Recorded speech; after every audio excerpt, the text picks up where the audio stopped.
Everyone welcome to my channel. ఈ వీడియోలో మనం rich jurisdiction of supreme court ఇంకా హైకోర్ట్ చూద్దాం. ఎందుకంటే మనకు ఎన్నిసార్లు చదివినా ఇవి చాలా కన్ఫ్యూజింగ్ టాపిక్స్ అనమాట.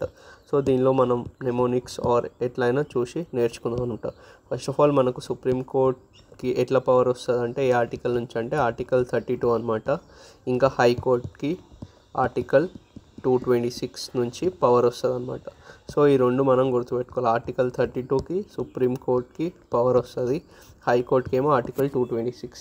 సో ఇప్పుడు ఏవేవి రిట్స్ ఉన్నాయో చూద్దాం. ఫస్ట్ మనకు హెబస్ కార్పస్ ఉంది. హెబస్ కార్పస్ అంటే ఏంటంటే ఇప్పుడు జై భీమ్ మూవీ మీరు చూస్తే ఏమవుతుందంటే మనకు కోర్టులో మనిషి ఉండడు, ప్రజెంట్ చేయరు. కాకపోతే కోర్టు ఏమో అడుగుతుంది, నువ్వు ఆ పర్సన్ ఎక్కడున్నా కోర్టులో తెచ్చి ప్రజెంట్ చేయమని అడుగుతుంది. సో దాన్ని మనం హెబస్ కార్పస్ అని అంటాం అనమాట. సో పోలీసులు చాలామంది అంటే మనుషులను దాపెట్టి అట్లా చేస్తారు కదా, అట్లా అని కాదు, వచ్చి తీసుకొని మనిషిని ప్రజెంట్ చేయండి అనేదాన్ని హెబస్ కార్పస్ అని అంటాం అనమాట. అంటే కోర్టు చెప్తుంది. నెక్స్ట్ మెండమస్ అంటే ఏంటంటే ఇప్పుడు ఎవరైనా పర్సన్ ఉన్నారు or authority government office MRO ఆఫీస్కి పోయినావు, అక్కడ నువ్వు ఏదైనా సర్టిఫికేట్ అప్లై చేయడానికి పోయినావు, కాకపోతే వాళ్ళు చేస్తలేరు.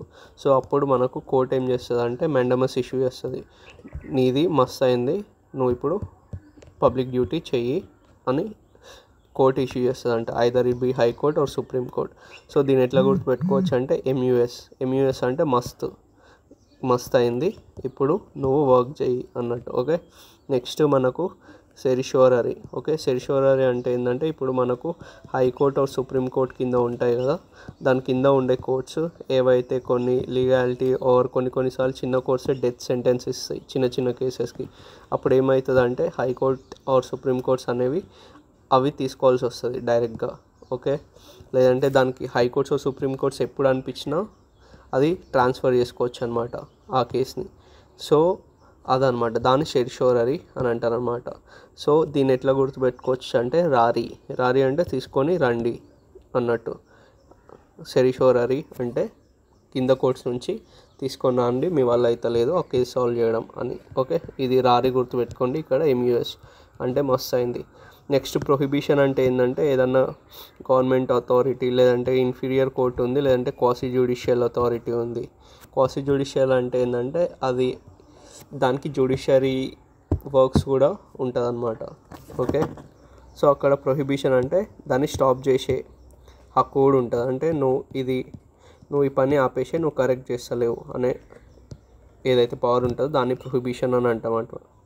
నెక్స్ట్ మనకు కోవారెంటో అంటే ఆన్ వాట్ అథారిటీ. ఇప్పుడు కొంతమంది ఉన్నారు దొంగ సర్టిఫికేట్స్ పెట్టి జాబ్లో జాయిన్ అవుతారు.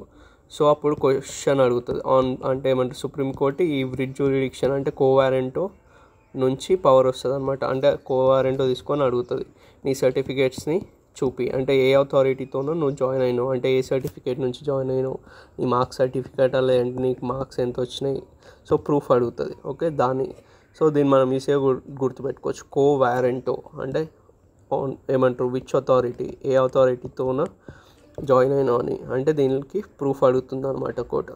సో ఇట్లా మనం గుర్తుపెట్టుకోవచ్చు. ఏవేవి ఉన్నాయి మనకు హేబస్ కార్పస్ అంటే మనిషిని నువ్వు కోర్టులో ప్రజెంట్ చేయాలి అని కోర్టు అడుగుతుంది. నెక్స్ట్ ఎంయూఎస్ మస్త్ అయింది, నువ్వు నీ పని డ్యూటీ చెయ్యి.